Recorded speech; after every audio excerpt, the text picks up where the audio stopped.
Hello दोस्तों, मैं वीरेंद्र गिरी। आज फिर आपके सामने मैं आपसे रूबरू हो रहा हूँ। आज हम पढ़ेंगे क्या? इंग्लिश लिटरेचर पढ़ेंगे। और वो कौन सी क्लास का है? क्लास 10 का है इंग्लिश लिटरेचर। इसमें क्या है, यहाँ पे देखिए LIT लिखा है, इसका मतलब लिटरेचर होगा। पहला लेसन क्या है? The enchanted pool, written by C राजा गोपालाचारी।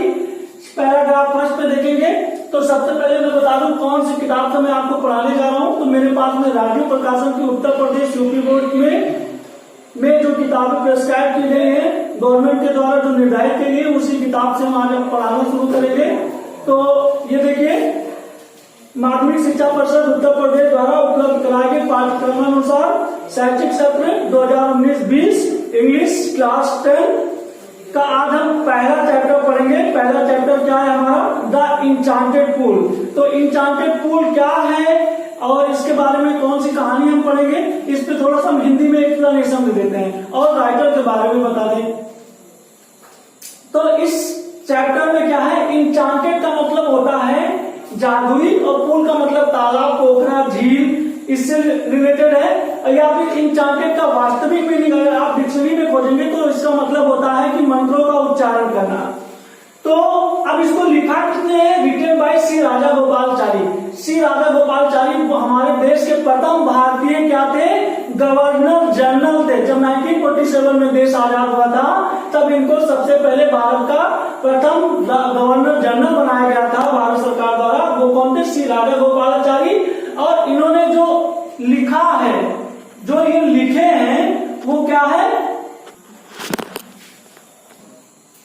सी राजा गोपालाचारी क्या थे? हमारे देश के प्रथम गवर्नर जनरल थे। उन्होंने ये कहानी लिखी है। अब ये जानते कहानी आई कहां से? ये महाभारत से लिया गया है।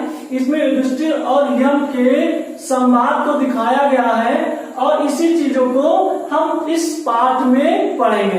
तो आइए हम बिना समय गंवाए हम पढ़ना शुरू कर देते हैं। तो सबसे पहले आप जब इस किताब को खोलेंगे तो इसमें सबसे पहले अबाउट द ऑथर मिलेगा, लेखक के बारे में क्या है। तो पहले इनको जान लेते हैं। तो सबसे पहले हम पढ़ना शुरू करते हैं और देखते हैं क्या है अबाउट द ऑथर। लेखक के बारे में चक्रवर्ती राजा गोपालाचारी ये नाम है।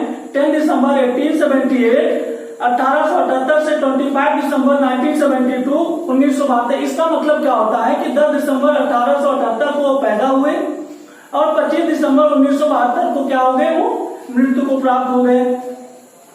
इनफॉर्मली अनौपचारिक रूप से कार्ड मतलब पुकारे गए हैं राजा जी। इनको राजा जी के नाम से संबोधित किया गया है। RCR मतलब चक्रवर्ती राजा जी। वाज मिस थे मिस एक इंडियन मिस भारतीय लॉयर्स मतलब वकील, फ्रीडम फाइटर्स का मतलब होता है स्वतंत्रता सेनानी, पॉलिटिशियन का मतलब होता है क्या? राजनैतिक, एंड का मतलब और राइटर का मतलब लेखक। ये लाइन हम दोबारा पढ़ दे रहे हैं, देखिएगा। चक्रवर्ती राजा गोपालाचारी 10 दिसंबर 1878 to 25 December 1972 informally called Rajaji RCR was an Indian lawyer, freedom fighter, politician and writer। इस लाइन का हिंदी मतलब क्या होगा? चक्रवर्ती राजा गोपालाचारी अनौपचारिक रूप से पुकारे गए हैं या कहे गए हैं राजा जी, अथवा इनको शॉर्ट नाम इनका CR का मतलब होता है चक्रवर्ती राजा जी। वाज में थे क्या? एक भारतीय वकील थे, स्वतंत्रता सेनानी थे, राजनीतिक थे और क्या थे? एक लेखक भी थे। ही मीन्स वाज मीन्स थे द फाउंडर मतलब क्या है? संस्थापक ऑफ मीन्स द स्वतंत्रता पार्टी। और ये स्वतंत्रता पार्टी है, नाम है इसका। हम इसको दोबारा पढ़ते हैं। He was the founder of the स्वतंत्रता पार्टी। ये स्वतंत्रता पार्टी के क्या है? संस्थापक थे। ही मीन्स वाज मीन्स थे द फर्स्ट मीन्स पहले, मैन का मतलब होता है व्यक्ति, टू रिसीव का मतलब होता है प्राप्त करने वाले, इंडिया का मतलब भारतीय, हाईएस्ट मतलब होता है देश का सर्वोच्च, सिविलियन का मतलब होता है नागरिक और अवार्ड का मतलब होता है पुरस्कार। ठीक है, वो क्या था? द भारत रत्न। भारत रत्न जो है भारत का सर्वोच्च क्या है? पुरस्कार है। इससे बड़ा भारत में कोई पुरस्कार है ही नहीं। तो सबसे पहले ये व्यक्ति थे, कौन थे? सी राजा गोपालाचारी, जिनको भारत रत्न से पुरस्कृत किया गया। ये लाइन में दोबारा पढ़ दे रहा हूं, देखिए मेरे साथ। He was the first man to receive India's highest civilian award, the Bharat Ratna. वे पहले ऐसे व्यक्ति थे जो क्या है भारत का सर्वोच्च पुरस्कार भारतीय रत्न को प्राप्त किए थे। He was also nicknamed, उनका एक दूसरा उपनाम क्या था, जैसे मार्गो ऑफ साबिर। ये मार्गो ऑफ साबिर का मतलब होता है जो क्या है, जो एक भगवान में बहुत ही तल्लीनता से विश्वास रखता है, जो सोचता है मेरा क्या है, मेरा कुछ नहीं है, जो भगवान ने कहा उसी को मान लिया गया। इसका आप इंग्लिश डिक्शनरी वर्ड ढूंढेंगे तो भी रिजेक्ट नहीं मिलता है, अगर आप गूगल करेंगे तो भी रिजेक्ट नहीं मिलता है, आप देख लीजिएगा, अगर मिल जाए तो प्लीज हमें कमेंट में कर दीजिएगा। He means wrote means लिखे, आम का मतलब पर, abridged रिटेलिंग, abridged मतलब संक्षिप्त, रिटेलिंग का मतलब होता है दोबारा कहते हुए, आप मीन्स का महाभारत, महाभारत मतलब महाभारत पे इन्होंने शार्ट राइट किया, शार्ट स्टोरी राइट किया महाभारत पर, और कौन सी भाषा में, इंग्लिश में, अंग्रेजी में।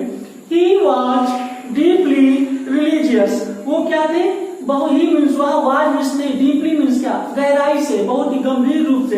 रिलीजियस का मतलब होता है धार्मिक, काइंड मीन्स और, आ मीन्स एक, पायस का मतलब होता है पवित्र, पर्सन मीन्स व्यक्ति, एंड मीन्स और, follower of the Vedas, follower का मतलब होता है अनुसरण करना या पीछे चलना, आप मीन्स का, द वेदास मीन्स वेदों का, एंड मीन्स और, उपनिषद का मतलब जो भारतीय उपनिषद है, 8 उपनिषद है, उनको ये उनका अनुसरण करते थे, उनको पढ़ते थे, उनको तल्लीनता से उनके सिद्धांतों का पालन करते थे।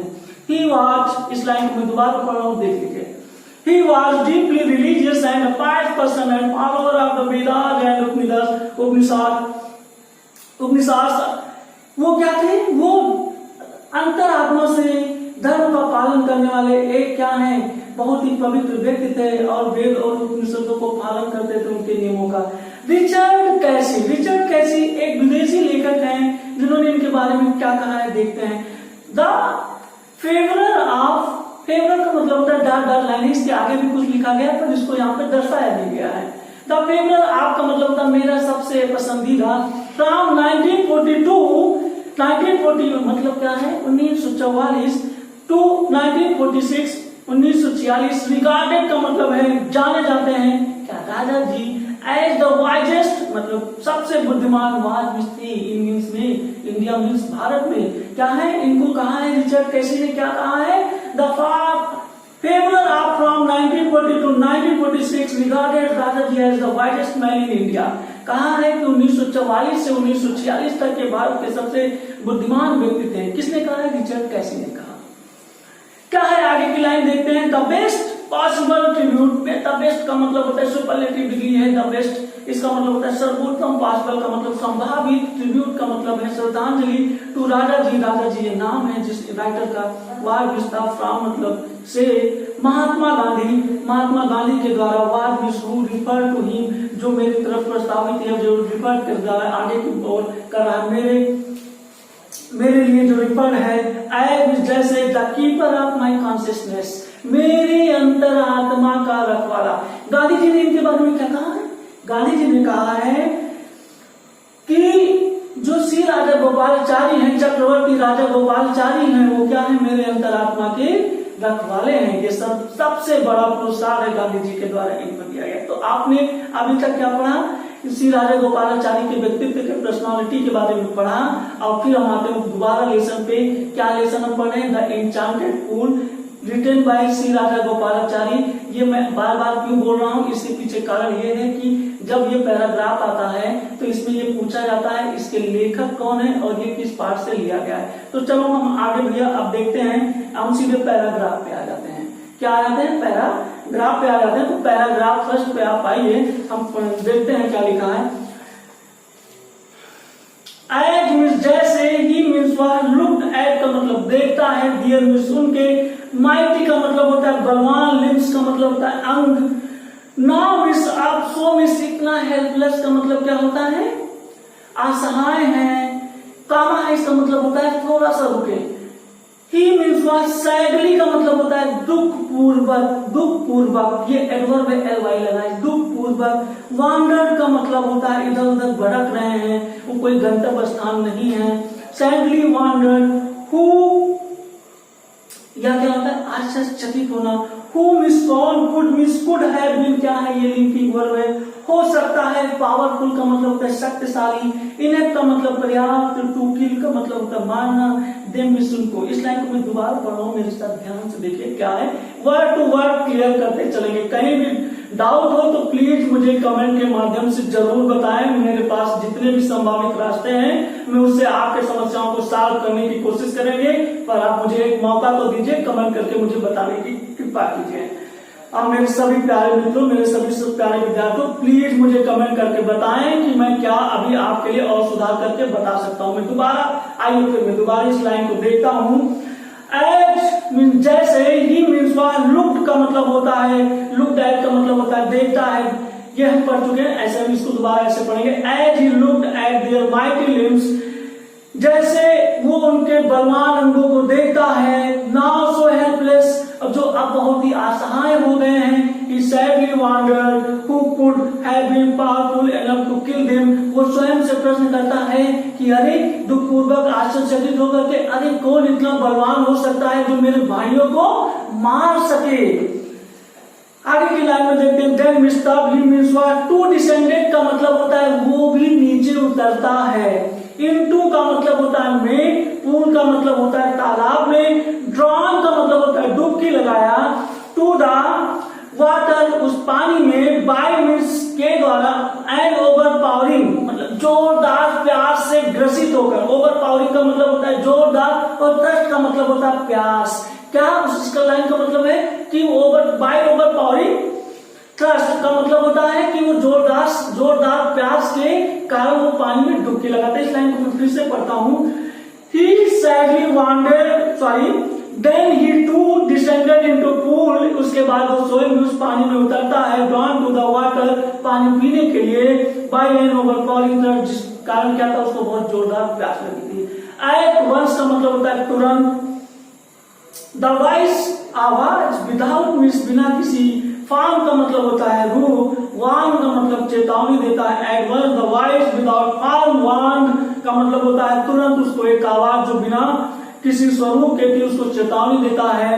क्या चेतावनी है? जब किसी भी कथन को, थोड़ा ग्रामर में यहाँ हम बता दें, जब किसी भी स्टेटमेंट को हम लिखते हैं तो उसको डबल इन्वर्टेड कामा में डाल देते हैं। ये सीटेट और यूपी टेट के एग्जाम में अभी पूछा गया है। आप 2017 का यूपी टेट अगर आपके कोई घर में या किसी ने दिया है, या आपके साथ में रहने वाले साथ पहचान में किसी ने दिया है, तो आप देख लीजिएगा, यही क्वेश्चन पूछा है। If any others statement written in the form of written form, then double inverted comma, single inverted comma, semicolon, or colon, तो उसमें डबल इन्वर्टेड कामा होगा। आप देख लीजिएगा या ग्रामर। तो किताबों में यहाँ क्या है, डबल इन्वर्टेड कामा में लिखा है, किसी का स्टेटमेंट है, वो स्टेटमेंट क्या है और किसका है, यम का है। अभी आगे इस लेसन में क्लियर होगा। योर ब्रदर्स, तुम्हारे भाई, डाइड मीन्स मर गए, बिकॉज मीन्स क्योंकि, दे मीन्स वे, डिड नॉट ये हेल्पिंग वर्ब है पास्ट इंडेफिनिट का मतलब होता है डिड नॉट हीड, ये वर्ब के साथ में पढ़ा जाता है। नहीं दिए ध्यान, माई मीन्स मेरे, वर्ड्स का मतलब होता है शब्दों के। Your brothers died because they did not heed my words, वो मर गए क्योंकि उन्होंने मेरे शब्दों पर ध्यान नहीं दिया। They try to drink, they means वे, ट्राई टू का मतलब होता है प्रयास करना, ड्रिंक मतलब पानी, वाटर मतलब, ड्रिंक का मतलब पीना, वाटर मीन्स पानी, विदाउट मीन्स के बिना, आंसरिंग का मतलब होता है उत्तर दिए, माई मीन्स मेरे, क्वेश्चंस का मतलब होता है प्रश्नों को। They try to drink water without answering my questions, वे पानी पीने का प्रयास कर रहे थे बिना मेरे प्रश्नों का उत्तर दिए। डू नॉट, मत का ये निगेटिव सेंटेंस है, और इस हिंदी में मत का मतलब, डू नॉट का मतलब होता है मत, फॉलो का मतलब होता है अनुसरण करो या पीछे जाओ, देन मिस उनका किसका, अपने भाइयों का, जो अभी वो अचेत अवस्था में पड़े हुए हैं। तो कहा, उनको उदाहरण देते हुए कहा कि तुम उनका अनुसरण न करो, पहले मेरे प्रश्नों को क्या कर दो, उत्तर दे दो। आंसर माई क्वेश्चन, आंसर का मतलब होता है उत्तर, माई मीन्स मेरे, क्वेश्चन का मतलब होता है प्रश्नों को, फर्स्ट मीन्स पहले, एंड मीन्स और, देन मीन्स तब, यू मीन्स तुम, कैन मीन्स सकते हो, क्वेंच मीन्स प्यास, जब बहुत तेज प्यास लगी हो तो उसके लिए क्वेंच शब्द आता है। योर मीन्स अपने, थर्स्ट का मतलब होता है प्यास को, जनरल थर्स्ट के लिए प्यास, जनरल प्यास के लिए थर्स्ट वर्ड आता है। जब बहुत जोरदार प्यास लगी हो तो क्वेंच आता है।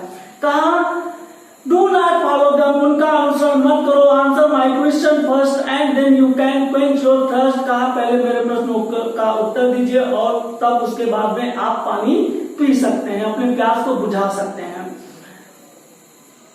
द पूल मतलब ये तालाब, पोखरा, झील, जो भी आप समझिए, इसका मतलब ये होता है। द पूल, हम तालाब सब लेके चलते हैं या झील सब लेके चले। द पूल मीन्स या झील या तालाब, बिलोंग्स टू का मतलब होता है मुझसे संबंधित है, ये मेरा है। टू मी का मतलब होता है मेरा, this pool belongs to me, इसका मतलब होता है यह पूल मेरा है। अब यहाँ पे हम रुकेंगे, एक पैराग्राफ कंप्लीट हो गया। अब जितने भी इसमें वर्ड मीनिंग्स हैं मैं लिख दूंगा और आप उसका स्क्रीनशॉट ले लीजिए। ऐसा मैं क्यों करूंगा, हाई स्कूल के एग्जाम में 4 नंबर का मिसमैच दिया जाता है और वो मिसमैच क्या होता है, उसमें आपको मैच करना रहता है, वर्ड दिए रहते हैं उसको ABCD तरीके से और उसको आपको मिलाना रहता है। अगर वर्ड देखिए, वर्ड मीनिंग की खास बात क्या है, जब अगर आप लिटरेचर अंग्रेजी सीख रहे हैं, अगर आपके पास शब्दकोश नहीं है, अगर आपके पास डिक्शनरी पावर नहीं है, तो आप क्या करेंगे, आप अंग्रेजी या कोई भी भाषा नहीं सीख पाएंगे। तो सबसे पहला मुझे अपने सभी विद्यार्थियों से, अपने सभी भाइयों से, अभी सभी बहनों से अनुरोध है कि वो क्या करें, अंग्रेजी के वर्ड्स मीनिंग को याद करें, तभी आप चैप्टर को समझ पाएंगे। अन्यथा आप परेशान रहेंगे, आप कहेंगे मुझे अंग्रेजी नहीं आती है। चूंकि हम यूपी में रहते हैं, इसको हिंदी भाषी क्षेत्र कहा जाता है और यूपी की सबसे बड़ी समस्या क्या है कि अंग्रेजी नहीं आती है। अगर उनको किसी एग्जाम में अंग्रेजी दे दिया जाता है तो कंपलसरी अगर कर दिया गया तो आंदोलन करने लगते हैं। तो ऐसा नहीं है, हम अभी से अपने देश को तैयार करते रहें और अंग्रेजी सीखते रहें। तो सबसे पहले हम क्या करेंगे, इस पार्ट के पैराग्राफ में और अबाउट द ऑथर के बारे में मैंने जो पढ़ा है उसमें जो भी हार्ड वर्ड है उनको मैं यहाँ लिख दे रहा हूँ। आप उसका स्क्रीनशॉट ले लीजिए और आप बेहतरीन तरीके से उसको याद कर लीजिए और साथ ही साथ मैं आपको मिसमैच भी बताता चलूंगा और आपके सारे डाउट्स क्लियर करूंगा। ये मेरा वादा है, प्रॉमिस है। मेरा वीडियो थोड़ा लेट में आता है, इसके लिए मैं क्षमा प्रार्थी हूँ, पर आपको वो सारी चीजें मिलेंगी जो दूसरी जगह आपको नहीं मिलेगी, ये मेरा वादा है। मेरा एक इरादा है कि मैं आपको 100% संतुष्ट करूं और इससे ज्यादा मैं कुछ सोचता ही नहीं हूं। आप संतुष्ट होए तो समझ लीजिए मेरा पढ़ाना स्वार्थ में गया, नहीं तो समझ लीजिए मैं पढ़ा रहा हूं। चलिए सबसे पहले हम अबाउट द ऑथर के बारे में देख लेते हैं। तो सबसे पहले हम विश्लेषण के बारे में सीख लेते हैं। तो इनचांटेड का मतलब क्या होता है, इनचांटेड का मतलब क्या होता है, नंबर 1 इनचांटेड का मतलब क्या होता है, जादुई। लेकिन जब आप डिक्शनरी खोलेंगे तो इसका मतलब होता है क्या, मंत्र का जाप करना।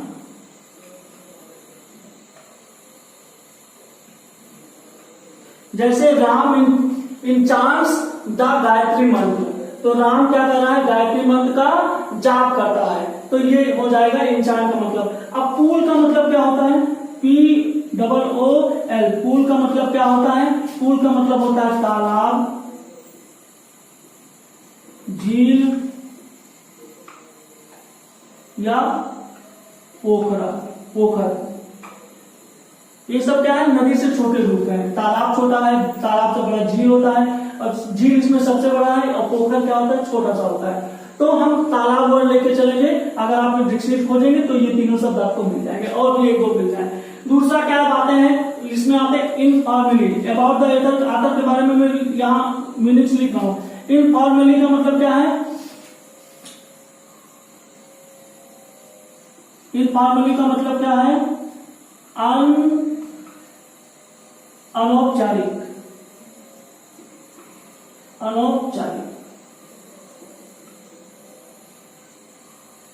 अच्छा, आप फॉर्मली और इनफॉर्मली का मतलब समझते हैं। इनफॉर्मल का मतलब वैसे मैंने किसी को बातचीत में कह दिया, उस तरीके से इनफॉर्मली होता है। फॉर्मली का मतलब होता है जो नियमित रूप से होते हैं। ये 2 वर्ड इंग्लिश में है, इसमें थोड़ा सा विभेद है, तो यही विभेद हम जानते चलेंगे और यही होता भी है। तो फिर दूसरा वर्ड हम देखते हैं, लायर जानते हैं, फ्रीडम फाइटर बता देते हैं क्योंकि ये थोड़ा सा आपको बहुत जगह मिलेगा। फ्रीडम फाइटर इसका मतलब होता है स्वतंत्र सेनानी,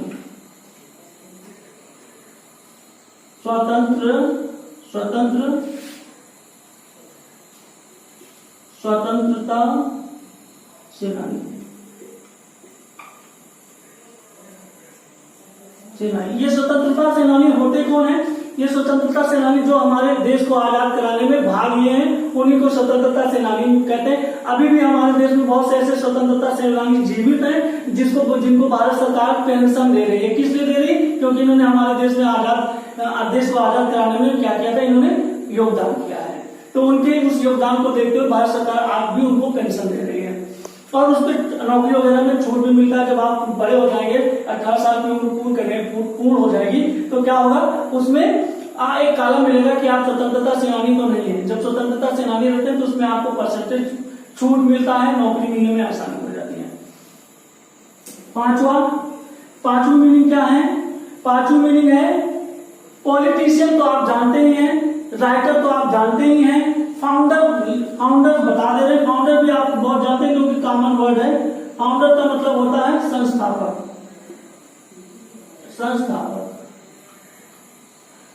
चौथा, अगला मीनिंग क्या है? स्वतंत्रता पार्टी तो एक राष्ट्रीय पार्टी थी, उस समय उन्होंने स्थापित की थी, उसका नाम है।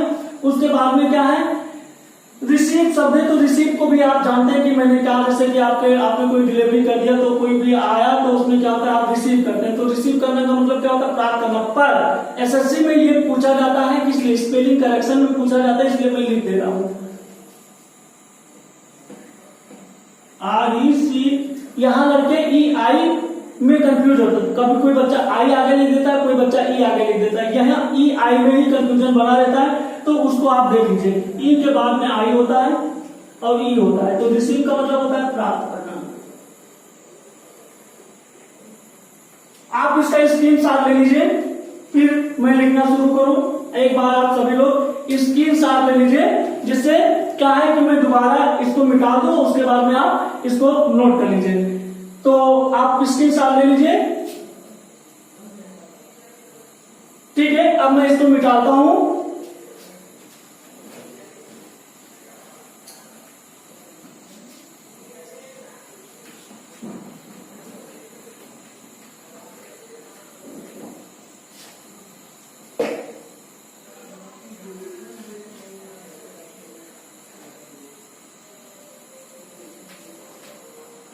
चलिए फिर लिखना शुरू करते हैं। कुछ जो मीनिंग बचे हुए, अबाउट द ऑथर के बारे में, अभी पैराग्राफ में नहीं पहुंचे हैं। अबाउट द ऑथर के बारे में, ये एनसीईआरटी राजू प्रकाशन की किताब है। इसी से मैं आप लोगों को कुछ सिखाने की कोशिश कर रहा हूं। यहीं से आप किताब उठा के वर्ड मीनिंग भी क्लियर कर लेंगे। जिसको यहाँ से नहीं क्लियर हो रहा है, या मिलाएंगे, यहाँ पे मिलेगा। देखिए यहाँ पे मैं कुछ इंग्लिश के डिक्शनरी वर्ड के बारे में आपको क्लियर करा दूं। जैसे दो शब्द है, ये एसएससी में अक्सर पूछा गया है। इसमें माइन्यूट डिफरेंस है, वो क्या है? जैसे अवार्ड, AWARD, अवार्ड का भी मतलब होता है पुरस्कार।